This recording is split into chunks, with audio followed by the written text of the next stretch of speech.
To IITians में शुरू करते हैं इजी वोकेबलरी। और यहाँ पर आज हम लोग क्लास 3rd लेवल का वर्ड्स डिस्कस करेंगे। और मैंने क्या किया है कि हिंदी में शब्द लिख दिए हैं, हिंदी में जो उनका उच्चारण होगा उसको लिख दिया है।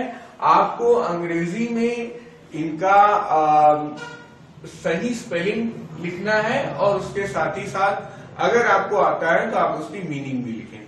आप देख सकते हैं कि बहुत ही आसान शब्द से मैंने शुरुआत किया है। और पहला शब्द है फ्रेंड्स, फिर फॉरेस्ट, ट्री, मैंगो और बैनियन। आप क्या काम करिए, अपनी कॉपी में सही स्पेलिंग के साथ इन्हें लिखें। यदि आता है तो आप उसकी मीनिंग भी लिखें। मैं बिल्कुल श्योर हूं को काफी लोग होंगे जिन्हें पांचों आते होंगे। तो थोड़ी शुरुआत कर दी है मैंने। फ्रेंड्स में याद रखिएगा कि IE होता है और फिर फॉरेस्ट, ट्री, मैंगो, आखिरी में है बैनियन। ठीक है, इन सब की BANYAN। ठीक, जैसे बनियान लिखेंगे वैसे ही, लेकिन इसको पढ़ते क्या है, बैनियन। और बैनियन ट्री होता है, ये भी एक तरह का पेड़ है। हिंदी में इसको क्या कहते हैं बच्चों, बरगद। ठीक है, ये तो मतलब कई मित्र, फ्रेंड्स ऐसा लगा हुआ है तो मैं कई मित्र लिख रहा हूँ, मित्रों नहीं लिखना चाहता हूँ मैं। ठीक है, फॉरेस्ट जो है वो जंगल, हाँ ये पेड़, और मैंगो माने आम। तो ये तो भाई बहुत ही आसान है। थोड़ा और जल्दी जल्दी करते हैं, खूब सारे वर्ड लाते हैं। तो और शब्द लिखते हैं हम लोग। ये है आपका टॉक। मैं सही स्पेलिंग आप देख पाए इसलिए कैपिटल में लिख रहा हूँ। आपको भी इसी तरह कैपिटल में लिखना चाहिए, तो आप भी स्पेलिंग सही से लिख पाए ताकि ओके। ईच अदर, ठीक है, noise, thought, demon, happy, next, evening, wood cutter, और उसके बाद एवरी। तो आई थिंक आप सबकी मीनिंग जानते होंगे। मीनिंग में ज्यादा लिख भी नहीं रहा हूं मैं, स्पेलिंग पे ज्यादा आप फोकस करें। टॉक मतलब भाई बात या बातचीत करना, और ईच अदर यानी आपस में या एक दूसरे के लिए या एक दूसरे से, और नॉइज यानी शोर, थॉट विचार, और डेमन बताइए, आप लोग बताइए डेमन माने क्या होता है। डेमन का मतलब होता है राक्षस, और इसका एक सिनोनिम भी है बहुत बढ़िया डेमन का, बताइए।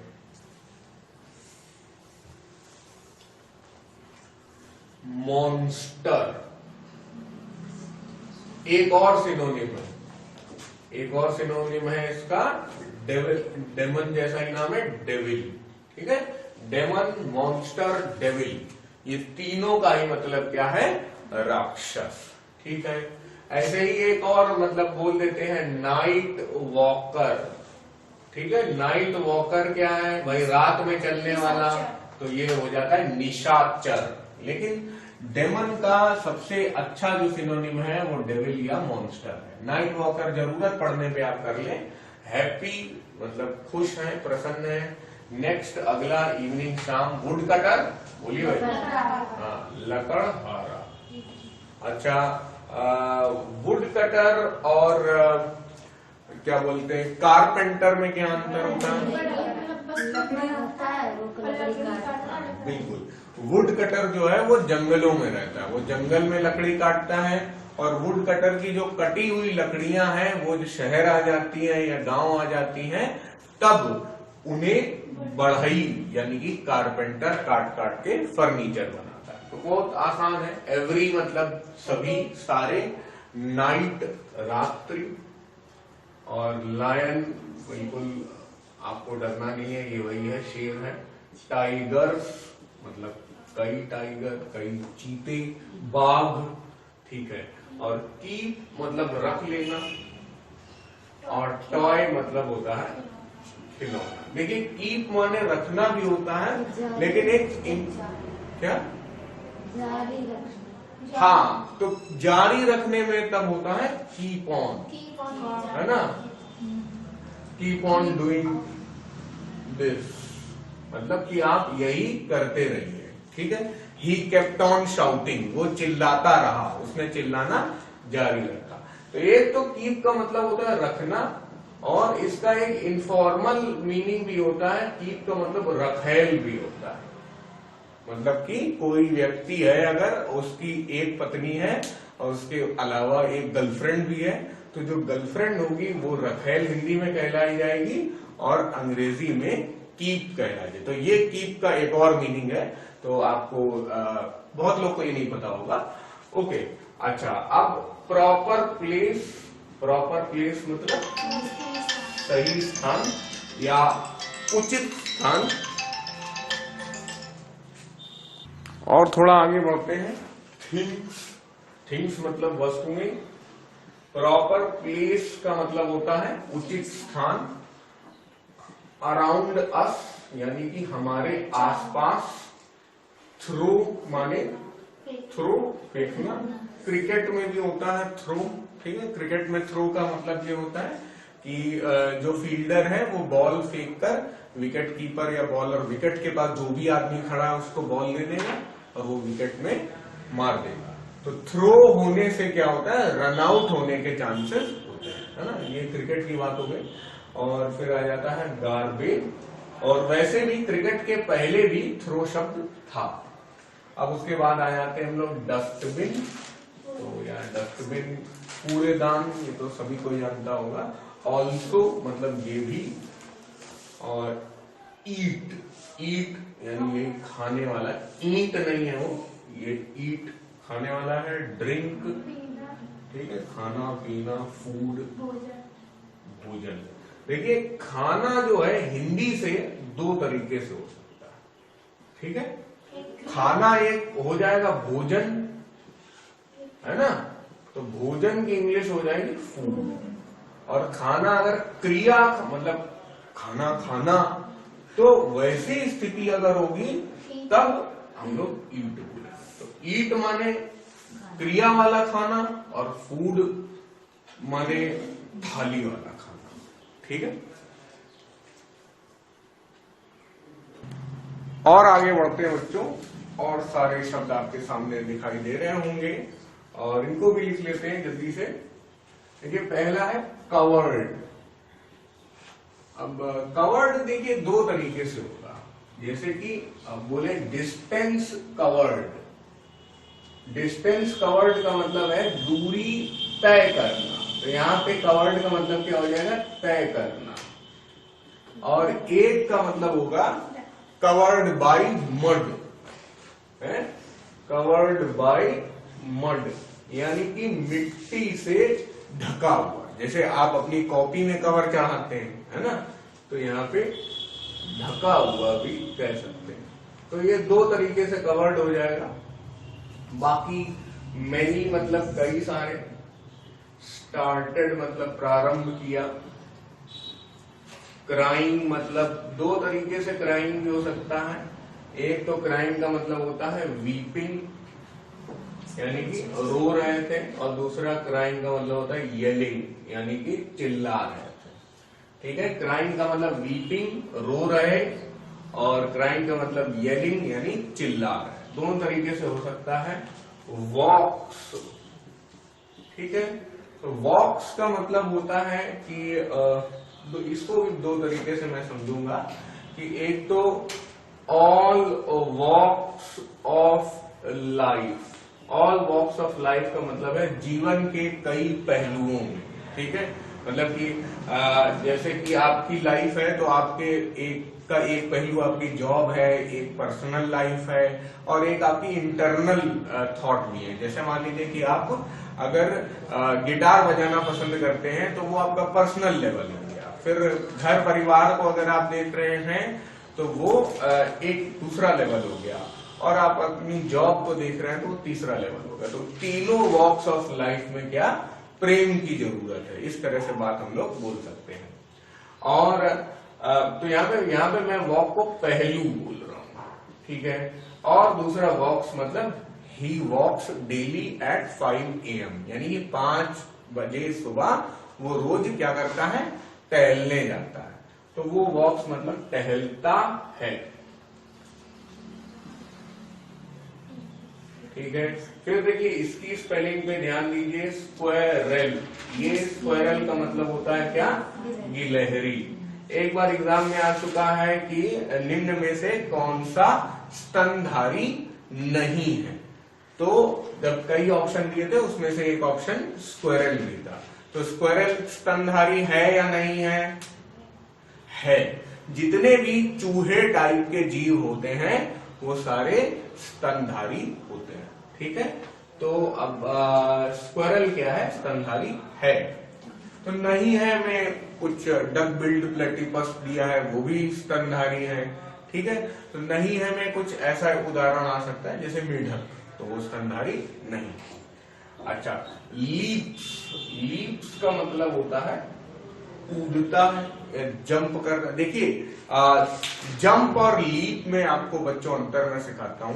अगर देखिए ये कोई व्यक्ति है, ठीक है, ऊपर काला वाला सर है इसका, तो ये जंप है, अपनी ही जगह उछल के वो गिर जा रहा है तो जंप है, लेकिन अपनी जगह से ऐसे आगे बढ़ रहा है तो वो लीप है।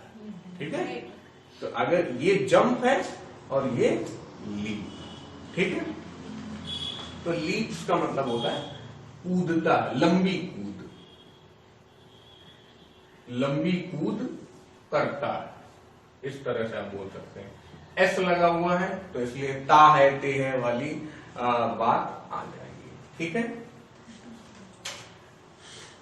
देखिए जब नील आर्मस्ट्रॉन्ग, नील आर्मस्ट्रॉन्ग जानते हैं आप, कौन थे Neil Armstrong?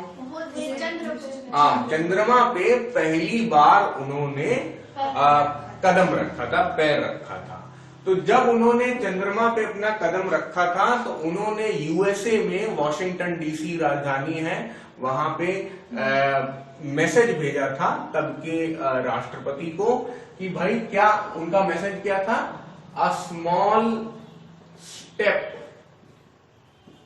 Bye a man and a giant leap by mankind. समझे?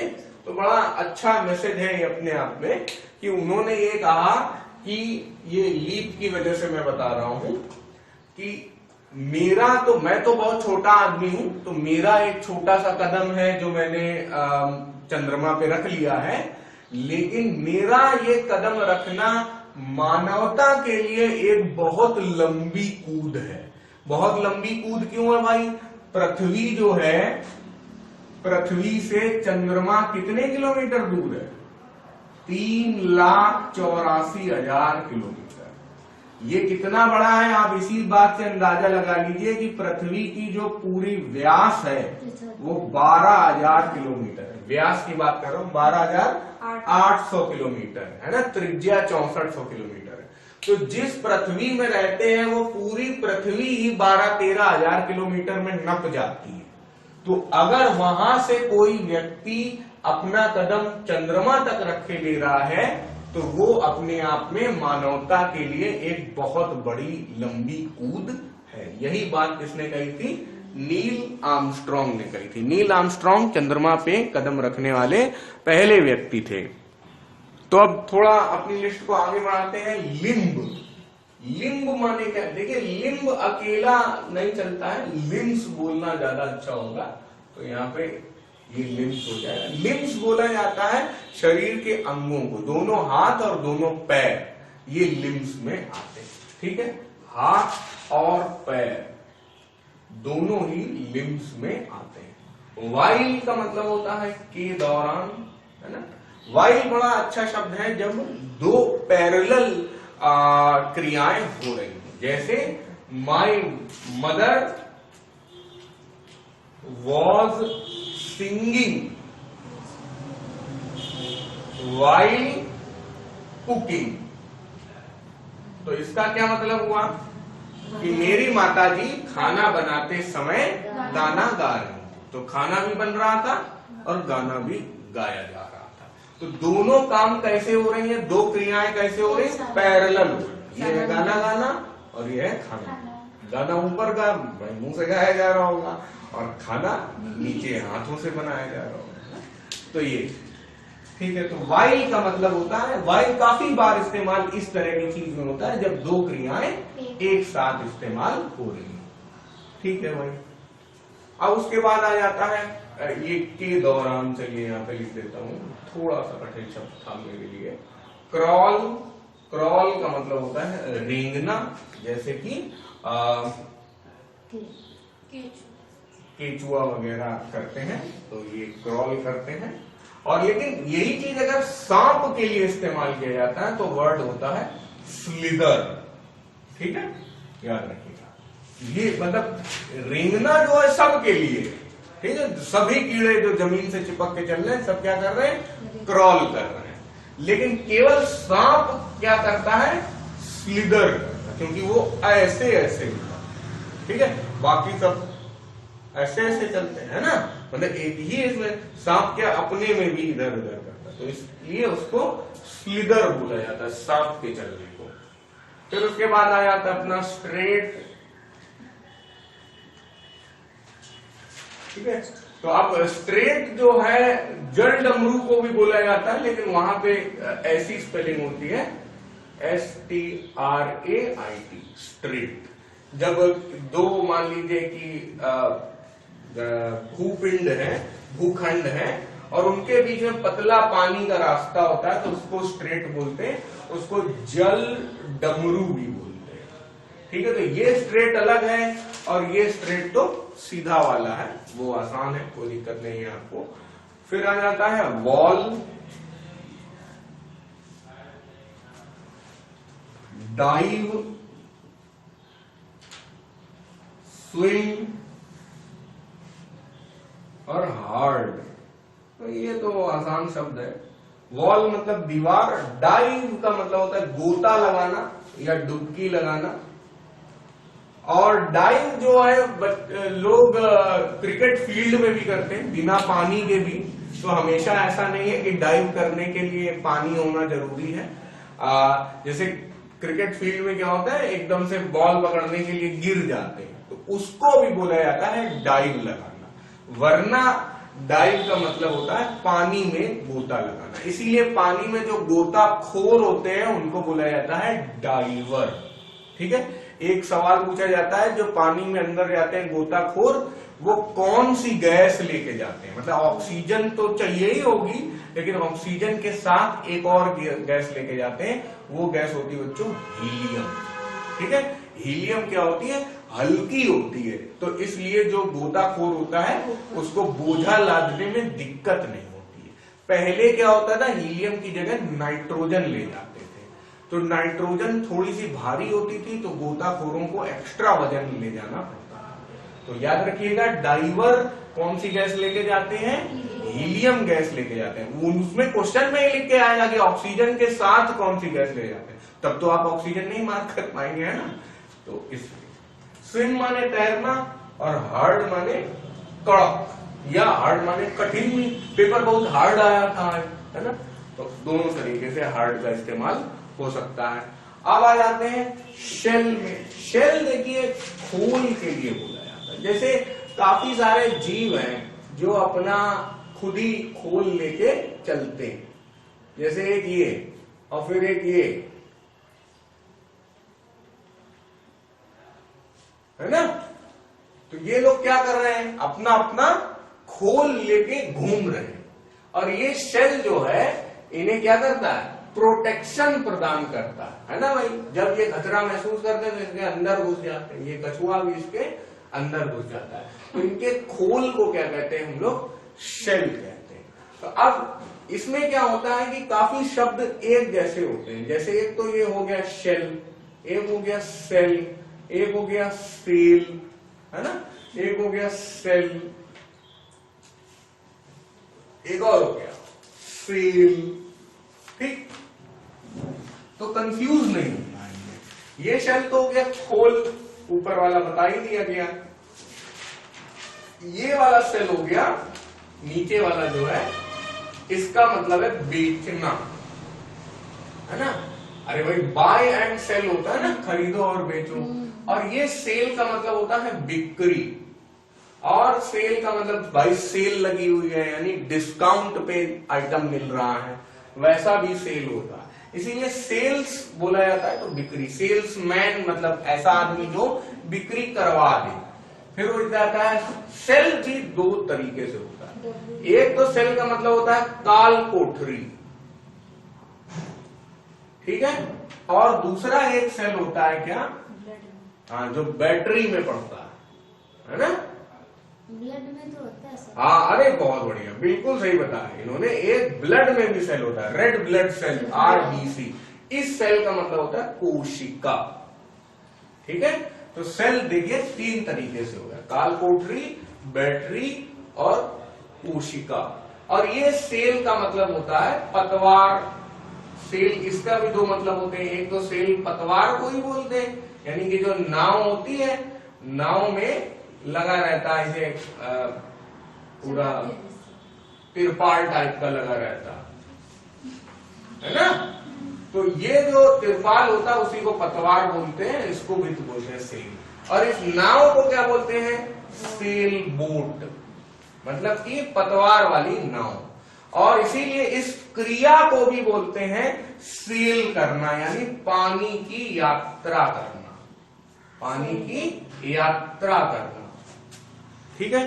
तो पानी की यात्रा जो करता है उसको क्या बोलते हैं, पानी की यात्रा करने वाला, यानी कि सेलर, ठीक है। सेलर मतलब यानी कि आदमी हो गया, है ना, और सेल बोट उसकी नाव हो गई, सेल उसका कपड़ा हो गया नाव में जो लगता है, और सेल जो है अपने आप में जो क्रिया भी कहलाएगी, यानी कि आप पानी की यात्रा कर रहे हैं तो उसको भी हम लोग सेल बोलेंगे। तो इस तरह से हम लोग ने शेल पढ़ा, लेकिन उसके जैसे और सारे शब्द भी हम लोगों ने देख लिए, डाउट ना हो जिससे। अब अगला शब्द है बच्चों सौ। लेकिन आप सभी लोग सोचेंगे कि हाँ भाई सी के बाद होता है सौ, है ना, सी, सौ, सौ। सी माने देखना, सौ मतलब देखा, मतलब देखा था, सही बात। लेकिन सौ का एक और मीनिंग है। एक तो मतलब हो गया भाई अपना देखने के हिसाब से, ठीक है, और दूसरा हो गया कि भाई सौ एक ऐसा रहता है, ऐसा कटर टाइप का, जिसको आप आरी बोलते हैं, जो आरी से जो बड़ा होता है, जो पेड़ एड़ काटने का काम आता है, कुछ चौड़ा होता है, उसको बोलते हैं आरा, है ना, उसको भी सौ बोलते हैं, ठीक है, आरा, ठीक है। तो सौ का दो काम है, मतलब एक तो दो तरह से मीनिंग है, एक तो आंख से देखना या देखा, और सौ का मतलब आरी, आरा। अगर ये वाला जो है ये अपने आप में क्रिया हो जाएगा, और ये वाला जो है अपने आप में नाउन हो जाएगा, है ना। ये जो आरा है वो कैसा है, एक औजार है ना। चलिए अब उसके बाद बिग, तो फिर बिग स्मॉल ये सब आता ही होगा। वाइल्ड माने हाँ जंगली, है ना। वाइल्ड माने जंगल भी बोल सकते हैं एक बार को, लेकिन फॉरेस्ट ज्यादा अच्छा होगा। अच्छा, अब उसके बाद आ जाता है सो। सो तो मतलब तो है। अच्छा देखिए कई तरीके से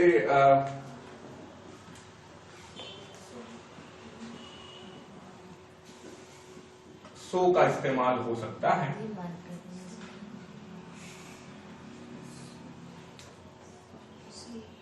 ठीक है, अब जब आप बोल रहे हैं so he went to the market, जैसे मान लीजिए he needed a pair of shoes so he went to the market, तो यहाँ पे तो के हिसाब से आ रहा है। और फिर सो स्वीट तो मतलब कि इतना मीठा या कितना मीठा, है ना, जहां पर आप आश्चर्य प्रकट कर रहे हैं। तो दोनों तरीके से सो का इस्तेमाल हो सकता है, तो के हिसाब से भी या आश्चर्य के हिसाब से। जैसे आप सो स्वीट लिखा है, आप सो वंडरफुल भी लिख सकते हैं, है ना। वंडरफुल का मतलब आश्चर्यचकित करने वाला, है ना, यहाँ पे आप आश्चर्य प्रकट कर रहे हैं। फिर अगला वाला है वॉशरमैन। तो वॉशरमैन तो मतलब हो गया धोबी, ये भी आप जानते हैं। और धोबी कब आता है? धोबी आता है सुबह, तो मॉर्निंग। ठीक है, ये सब बहुत आसान चीजें हैं। धोबी कब कपड़े धोता है, कहाँ धोता है? सुबह रिवर में धोता है जाकर, है ना, सुबह से काम चालू हो जाता है। टू वॉश मतलब यहाँ पे भी धोने जैसा, है ना, टू वॉश का मतलब धोना। फिर लोड, साइकिल पे लोड करता अपने कपड़े। फिर शेड, हाँ शेड नहीं, देखिए दो तरीके से है, आप सही बता रहे हैं। एक तो शेड माने होता है छप्पर, सही बोल रहे हैं, और दूसरा शेड का मतलब होता है गिराना या बहाना या देना। बता रहा हूं, जैसे आप बोले shed money out of your pocket, shed money out of your pocket. तो देखिए बाजार में मोबाइल बहुत सारे हैं, ठीक है, आप स्मार्टफोन खरीदना चाहते हैं तो 6-7 हजार में भी स्मार्टफोन मिल जाए। लेकिन अगर आप एप्पल खरीदते हैं तो एप्पल भाई 80,000-90,000 का मिलेगा। Then you will have to shed money out of your pocket. ठीक है, तो ये होता है शेड का मतलब, तो वो गिराना बहाना। फिर उसके बाद आपने आईफोन खरीद लिया, बहुत मजा आया आपको, फिर वो चोरी हो गया टेम्पो में, किसी ने ले लिया भाई, तब आप फिर से शेड करेंगे। क्या करेंगे? Then you will shed tears, यानी कि तब आप आंसू बहाएंगे। तो इसीलिए शेड का मतलब बहाना भी होता है, शेड का मतलब देना भी होता है, शेड का मतलब गिराना भी होता है। देना मतलब पैसे आप अपनी जेब से दे रहे हैं, और बहाना गिराना आंसू के लिए। और शेड माने छप्पर भी होता है। फिर हाँ, थैच माने भी होता है, बिल्कुल सही बात है। अच्छा, अब इसके बाद एक शेड जैसा एक और होता है शेड, ये हो जाता है छाया। तो इसमें मतलब हालांकि इस शेड का अगर छप्पर के सेंस में जा रहे तो ये भी छाया ही देता है, ठीक है, लेकिन शेड जो है उसको आप हाथ में पकड़ नहीं सकते। शेड से ही फिर वर्ड बन जाता है शेडो, है ना। और इसी शैडो का मतलब हो जाएगा परछाई। और शेड जब छप्पर के सेंस में है तो छप्पर को आप एक और तरीके से समझ सकते हैं शेल्टर, है ना। शेल्टर मतलब छत्र छाया जिसको बोला जाता है। तो यहाँ पे छत्र और छाया दोनों ही चीज आ गई। छाया ये वाला आ गया और यहाँ ये छप्पर वाला आ गया। ठीक है, तो शेड और शेड में भी हम लोगों ने डिफरेंस समझा। चलिए और आगे वाले आउटसाइड, मास्टर, ठीक है, और स्पीड। स्पीड मतलब वहां पे कहीं पे रुका, ठहरा। ठीक है, आउटसाइड तो बाहर हो गया। मास्टर कई तरीके से हो सकता है, जैसे मालिक। ठीक है, मास्टर का मतलब होता है महारत हासिल करना। अब ये आई डोंट नो कि रथ होता है या त होता है, केवल कोई बात नहीं, मतलब कि मास्टरी हासिल करना। तो जैसे आप कहेंगे master your skill. Master your skill का मतलब यह है कि जो भी आपका गुण है, जैसे किसी व्यक्ति को मान लीजिए डांस करना आता, तो वो फिर दिन में 8 घंटा डांस किया करे, तो तब वो क्या कर पाएगा? अपनी स्किल को मास्टर कर पाएगा। तब वहां पर गलतियों का चांस खत्म हो जाएगा। और मास्टर माने मालिक भी होता है, ठीक है, और मास्टर शिक्षक भी होता है ना भाई, मास्टर जी बोला जाता है। तो मास्टर शिक्षक जो है वो इसी महारत के से ही मिलता जुलता है ना भाई। मालिक कोई बहुत जरूरी नहीं बहुत ज्ञानी है ना, लेकिन शिक्षक ज्ञानी होगा, और जिसने महारत हासिल कर ली है वो भी अपने गुण में, अपनी स्किल में क्या कर रहा होगा? महारत हासिल की। ठीक है, स्टेड माने ठहरा। ठीक है, कोई कहीं पे रुक रहा है तो उसको कहते हैं स्टे करना। अभी आजकल कोविड-19 चल रहा है, तो स्टे होम स्टे सेफ आपने खूब सुना होगा कि भाई घर पे ठहरे रहें, बने रहें और सेफ बने रहें। लेकिन ऐसा हो नहीं पाया, इंडिया में बहुत केस आ गए। और आगे आ रहे हैं अब हम लोग। देखिए पहला शब्द है लिक्ड। आप लोग बता सकते हैं लिक्ड का मतलब क्या होता है? देखिए एक होता है लिक हिज बूट्स, इसका मतलब होता है उसके जूते चाटना। तो जूते चाटना भाई ऐसा कोई जाके यही काम नहीं करेगा, सीधे जूते ही चाट लेगा, लेकिन इसका मतलब होता है सामने वाले की चमचागिरी का। ठीक है, तो इसीलिए लिक्ड का मतलब होता है चाटा, लेकिन ये वो चांटा वाला नहीं है। चांटा जो है वो स्लैप होता है ना, तो मतलब इसको मतलब कानपुर में बोला जाता है कंटा, तो वो स्लैप। ठीक है, अच्छा अब फिर उसके बाद हो जाता है जंप। जंप मैंने अभी आपको बताया था कि जंप और लीप में क्या अंतर है, तो वो सामने आएगी आपके। फिर लिफ्टेड, देखिए हाँ लिफ्टेड मतलब उठाया। अब एक दो वर्ड बताता हूं मैं, एक लिफ्ट होता है और एक होता है एलिवेटर, और उसी जैसा एक और वर्ड होता है एस्केलेटर। ठीक है, तो देखिए लिफ्ट और एलिवेटर तो बच्चों एक ही चीज होती है। ठीक है, कैसी होती है लिफ्ट? एक बक्सा टाइप का होता है, कमरा टाइप का, उसमें लोग खड़े हो जाते हैं और लिफ्ट ऊपर ले जाती लोगों को या नीचे ले जाती है, मतलब सीढ़ियों से नहीं जाएंगे हम भाई, लिफ्ट से जाएंगे। तो ये लिफ्ट कैसे चलती है? बिजली से चलती है। तो हम लोग के घर में जो जीना होता है वो ऐसा होता है, तो सीढ़ियों से आपका मन कर रहा है तो पैदल मेहनत करके आप चले जाएं, और दूसरा ये है कि आप आराम से लिफ्ट से चले जाएं। फिर उसके बाद बाजार में जब आप शॉपिंग मॉल वगैरह जाएंगे, जैसे कानपुर में बिग बाजार है, तो अब आपको वहां पे एस्केलेटर भी मिलेगा। वहां पे जो सीढ़ियां होंगी वो सीढ़ियां भी बिजली से जुड़ी होंगी और वो सीढ़ियां खुद चल देंगी। तो जब सीढ़ियां खुद चल दें तो वैसी चलती हुई सीढ़ियों को बोला जाता है एस्केलेटर। ठीक है, और जब कमरा चलता हुआ हो, छोटा सा केबिन टाइप का, वो भी सीढ़ी की जगह इस्तेमाल कर रहे हैं, तो उसको आप लिफ्ट भी बोल सकते हैं, एलिवेटर भी बोल सकते हैं। ठीक है, तो लिफ्ट और एलिवेटर एक ही चीज होती है, लेकिन एस्केलेटर अलग चीज होती है। ठीक है,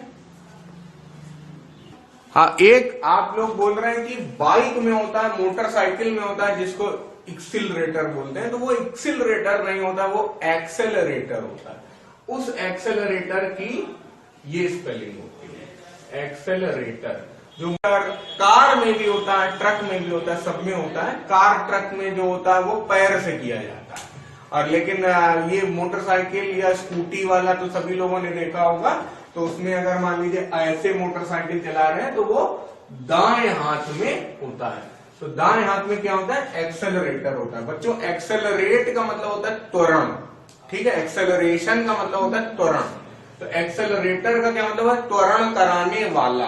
तो जो बाइक में एक्सेलरेटर होता है उसका काम होता है त्वरण करवाना, यानी कि अगर आप 20 किलोमीटर प्रति घंटा से चल रहे हैं तो अब एक्सेलरेटर लीजिए और चले आइए 60 किलोमीटर प्रति घंटे। तो वो काम कौन कराएगा? एक्सेलरेटर कराएगा।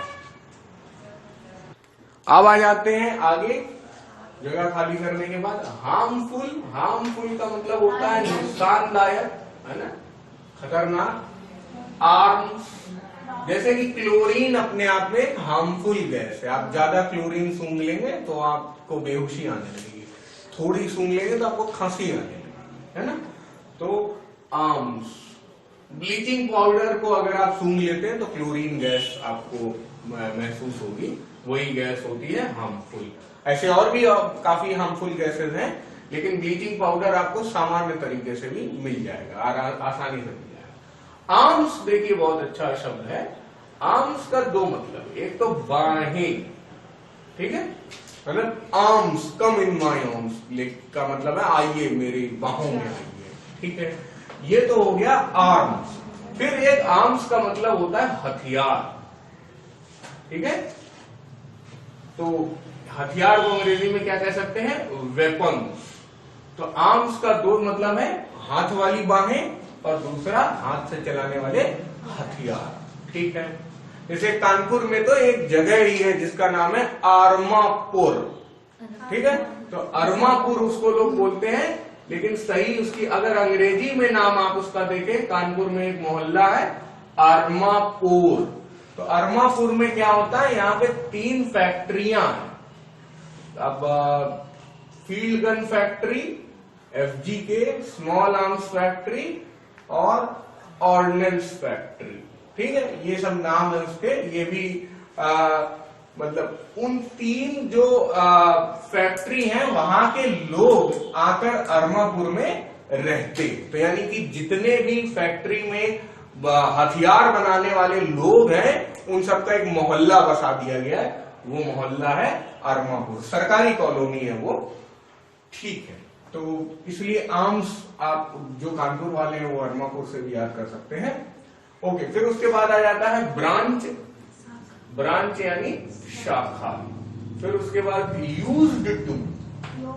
हाँ, यूज्ड टू का मतलब है कि हम इस्तेमाल करते करते अब यूज टू हो गए, यानी कि हमारी उसकी आदत पड़ गई है। तो यूज टू आदतन भी होता है। When I was in Italy, I used to eat pizza every day। तो इसका मतलब क्या हुआ, जब मैं इटली में था तो मैं रोज पिज्जा खाया करता था, तो मतलब मेरी आदत हो गई थी। अच्छा, अब उसके बाद आ जाते हैं क्लाइंब। क्लाइंब माने ऊपर चढ़ना। हंग्री आता ही होगा आपको, भूखा। अभी मैं बता चुका हूं येल्ड। येल्ड का मतलब होता है चिल्लाना। होल्ड मतलब पकड़ना या पकड़ा था। शाउटेड, येल्ड और शाउटेड एक ही चीज है। शाउटेड मतलब चिल्लाया था। अनफेयर, अनफेयर का मतलब है कि वो न्याय जैसा नहीं है, अन्याय जैसा है। ठीक है, अनफेयर मतलब अन्याय। ठीक है, जैसे कि अगर मान लीजिए अंपायर ही क्रिकेट में बेईमानी करते हैं, तो अंपायर कैसा व्यक्ति है, अन्याय करने वाला व्यक्ति। अंपायर कैसा है, अनफेयर आदमी है। ठीक है। अच्छा, अब उसके बाद आस्क। आस्क माने पूछना, गिव माने देना। देखिए, आस्क माने मांगना भी होता है। ठीक है, मांगना और आस्क माने पूछना। तो चाहे आप मांगे और चाहे आप पूछे, दोनों में आपको पूछना तो पड़ेगा, है? आस्क माने मांगना भी होता है, आस्क माने पूछना भी होता है। और शेड अभी हम लोग डिस्कस कर चुके हैं बहुत अच्छे से। शेड माने छाया, शैडो माने छाया, है ना। फ्रूट मतलब फल। इंजीनियर, इसकी स्पेलिंग बच्चे गलत करते हैं भाई। इंजीनियर, इंजीनियर का मतलब होता है क्या, अभियंता, है ना, अभियंता। फिर उसके बाद फिक्स। फिक्स का मतलब 2 तरीके से होता है। फिक्स का मतलब होता है निश्चित, जैसे हमारी शादी फिक्स हो गई है। ठीक है, फिक्स माने चिपकाना भी होता है भाई, अब चिपकने का टाइम तो आ ही गया है। अब एक और फिक्स का मतलब होता है कि I am in a fix का मतलब मुश्किल होता है। I am in a fix बोल रहे हैं तो आप कह रहे हैं मैं मुश्किल में हूं। I am in a fix यानी कि मैं एक मुश्किल में हूं। और फिक्स का मुश्किल से ही उल्टा मतलब हो जाएगा रिपेयर करना। जैसे बोलिए प्लीज फिक्स माई कार। आप क्या कह रहे हैं, प्लीज फिक्स माई कार। तो भाई मेरी कार क्या कर दो, रिपेयर। तो दोनों तरीके से आप फिक्स का इस्तेमाल कर सकते हैं। फिक्स माने मुश्किल, फिक्स माने रिपेयर करना। शादी फिक्स हो गई है, और जैसे कागज से कुछ और चीज चिपकाते हैं तो आप वहां पे फिक्स करते हैं, तो उसको पेस्ट भी बोलते हैं। पेस्ट करना यानी चिपकाना। तो दोनों तरीके से, चारों तरीके से आप बोल सकते हैं। बल्कि अब आ जाते हैं बैक। बैक के भी 2 मीनिंग होते हैं बच्चों। बैक माने एक तो होता है पीछे, और बैक का मतलब होता है पीठ भी होता है। ठीक है, पीठ। ओके, अब उसके बाद आ जाता है प्रोटेक्ट। प्रोटेक्ट माने तो वही है भाई, रक्षा करना। स्काई आसमान, थिंक खोजना, फाउंड, बताइए जब आप बोले आई फाउंड यू तो इसका मतलब क्या हुआ? मैंने तुम्हें पा लिया, यानी मैंने तुम्हें ढूंढ लिया, ठीक है, फाउंड। फिर स्ट्रॉन्ग, स्ट्रॉन्ग मतलब मजबूत, और स्टिक, स्टिक दो तरीके से, स्टिक बिल्कुल सही बता रहे हैं आप, छड़ी, और स्टिक माने चिपकना भी होता है, चिपकाना या चिपकना, ठीक है। पेस्ट माने होता है चिपकाना और स्टिक माने होता है चिपकना, और जब छड़ी पकड़ पड़ती है तो चिपक जाती है ना। फिर हेल्ड, हेल्ड यानी पकड़ा, पकड़ा था। एंड माने और, ये तो आप जानते ही होंगे। फिर है मिडिल, लास्ट में मिडिल है, मिडिल यानी बीच में। और ये क्या होता है? बीक क्या होता है बताइए? नहीं, ओ वीक माने होता है कमजोर। हाँ, ये जो है बीक माने होता है चोंच। कैसी चोंच? चिड़िया की चोंच, ठीक है। ये अपनी चिड़िया काफी खाए हुए हैं कुछ, ठीक है। तो वीक माने होता है चोंच, ठीक है। थोड़े से और शब्द हैं बच्चों। देखिए मार्केट तो आप जानते ही हैं। एक देखिए मार्केट है, और उसी तरह एक और वर्ड है मार्क्ड, है ना। तो मार्क्ड का मतलब है आपने निशान लगा लिया है, और मार्केट मतलब बाजार। तो ये ध्यान रखिएगा, मार्केट और मार्क्ड में अंतर है। फिर आ जाता है गेट मैरिड। गेट मैरिड मतलब विवाह कर लेना, गेट मैरिड। फिर है बिल्ड, देखिए बिल्ड इस तरह होता है। फिर आ जाता है बिजनेस। ये बिजनेस का मतलब क्या है? व्यापार। उसी तरह एक और वर्ड होता है बिजीनेस। बिजीनेस का मतलब क्या होता है? व्यस्तता, ठीक है। बिजीनेस की वजह से हम काम नहीं कर पा रहे हैं या उनसे मिलने नहीं जा पा रहे। तो देखिए ये बिजीनेस और बिजनेस, बिजनेस में भी बिजीनेस आ जाती है ना। तो व्यापार में बहुत ज्यादा अगर आप लगे हुए हैं तो व्यस्तता बढ़ जाएगी। मम देखिए दो तरीके से होता है। एक मम का मतलब होता है मदर, माता, ठीक है। मम से ही मम्मी, मतलब मम्मी को ही छोटा करके मम कर दिया, कुछ लोग मॉम भी बोलते हैं। लेकिन एक मम का मतलब होता है, आपको ऐसे सुना मिलेगा कीप मम। तो कीप मम यानी कि चुप रहना। अब उसके बाद ग्लैड, बताइए बच्चों ग्लैड का क्या मतलब है? अच्छा, यहाँ पे मम की स्पेलिंग ये है। ग्लैड का मतलब है प्रसन्न, ठीक है, खुश, बहुत प्रसन्न है। फिर उसके बाद काइंड देखिए दो तरीके से। एक काइंड का मतलब होता है प्रकार, और एक काइंड का मतलब होता है दयालु, है ना। स्पेलिंग दोनों की एक ही होती है, दयालु, ठीक है। तो जब प्रकार होगा तब ज्यादातर आपको काइंड्स मिलेगा। There are 3 kinds of colours, है ना। या in ludo there are 4 kinds of colours. Ludo में कौन कौन से कलर होते हैं भाई? है ना, रेड, ग्रीन, येलो। 3 तो ट्रैफिक लाइट वाले हो गए, है ना, और चौथा ब्लैक कलर का होता है। चलिए अब फिर आ जाते हैं प्राउड। प्राउड माने क्या है भाई? गर्व है ना? जैसे हमें अपने देश पर गर्व है, we are proud of our country. अब एक दो स्पेलिंग टेस्ट मैं आपके करना चाहूंगा, बहुत कम शब्द दूंगा और आपको वो शब्द पूरे करने होंगे। अब 4 शब्द मैं आपके लिए लेकर आया हूं और इनकी आपको स्पेलिंग पूरी करनी थी। काफी बच्चों ने सही कर भी लिया है। इंटरमीडिएट, इंटरमीडिएट किसको बोलते हैं? 12वीं की पढ़ाई को बोलते हैं।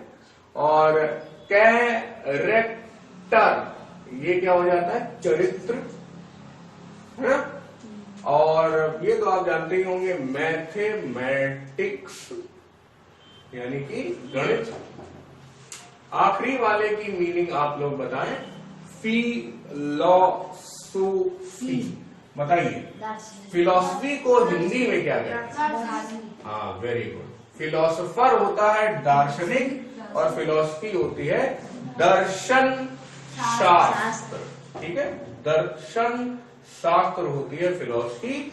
और जब साइंस नहीं बनी थी बच्चों, तो उस समय जितने भी लोग थे वो सब फिलोसोफर थे। क्या थे? फिलोसोफर थे, दर्शन शास्त्री थे। तो जैसे न्यूटन वगैरह थे, तो ये लोग क्या थे? फिलोसोफर थे। तब साइंटिस्ट नाम का शब्द ही नहीं था। न्यूटन के बाद फिर साइंस को लोगों ने पहचाना कि ये तो फिलॉसफी से अलग चीज है। पहले फिलोसोफर लोग क्या भगवान के बारे में बताते थे, ग्रह नक्षत्र इस सब के बारे में बताते थे, तो ज्यादा डेवलप्ड नहीं था वो वाली पढ़ाई। तो फिर फिलोसोफर लोग ही बाद में साइंटिस्ट कहलाने लगे। कुछ फिलोसोफर साइंटिस्ट बन गए, जैसे आइजैक न्यूटन। तो बच्चों, आज की क्लास यहीं पे खत्म होती है। बच्चे कॉपी किताब पटक रहे हैं।